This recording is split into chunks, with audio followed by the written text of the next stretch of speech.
Grapes is the most common fruit used in wine making.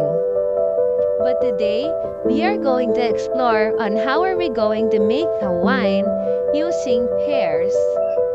This video will discuss the steps on how the researchers made their own pear wine named Pyrus ambrosia.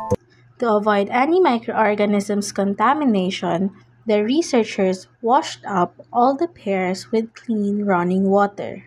Next, they've coated up all the pears in order to fit in the container. Third, the researchers placed the chopped fruit in a sanitized container. After placing the pears in the container, the researchers put the sugar over the top of the pears. At this point, they also added raisins that contains nutrient that these will feed on. After measuring all the solid ingredients needed, the next thing to do is to measure and prepare the liquid ingredient, which is the water.